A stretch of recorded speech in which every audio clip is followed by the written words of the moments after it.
Hello guys, ഇന്ന് April 16 ആണ്. അമ്മുവിൻ്റെ birthday ആണ്. അമ്മു നമ്മുടെ കസിൻ സിസ്റ്ററാണ്.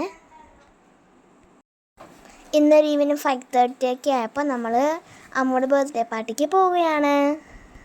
അപ്പോൾ അവർ വീട്ടിലൊക്കെ എത്തി കേക്കൊക്കെ കട്ട് ചെയ്തു. നല്ല യമ്മി കേക്കായിരുന്നു. അപ്പോൾ ഒരു സിമ്പിൾ ബർത്ത്ഡേ പാർട്ടിയായിരുന്നു. ഞാനും അമ്മുവും ജുവാനും കൂടിയിട്ട് കേക്കൊക്കെ കട്ട് ചെയ്ത് കഴിഞ്ഞു. ഞങ്ങൾ രണ്ടുപേരും ഒരു കുഞ്ഞ് ബർത്ത്ഡേ കാർഡൊക്കെ ഉണ്ടാക്കിയിട്ടുണ്ടായിരുന്നു. അതൊക്കെ കൊടുത്ത് ഒരു കുഞ്ഞ് മേക്കപ്പ് സെറ്റൊക്കെ വാങ്ങിച്ചിട്ടുണ്ടായിരുന്നു. അതും കൊടുത്ത് ഫുഡും കഴിച്ച് ഞങ്ങൾ തിരിച്ച് വീട്ടിലേക്ക് പോന്നു. ജോൺ ഭയങ്കര സാഡായിരുന്നു. എന്തോ വയ്യ എന്നൊക്കെ പറഞ്ഞപ്പോൾ ഭയങ്കര മൂടിയായിരുന്നു ആൾ. അപ്പോൾ ഞങ്ങൾ ഫുഡൊക്കെ കഴിച്ച് തിരിച്ച് വീട്ടിലേക്ക് വന്നു. വന്ന വഴിക്ക് നല്ല മഴയായിരുന്നു. അപ്പോൾ അത്രയോളം ഇന്നത്തെ വീഡിയോ. വേറെ നല്ല വീഡിയോ ആയിട്ട് വീണ്ടും കാണുന്നവരെ ബൈ ബൈ.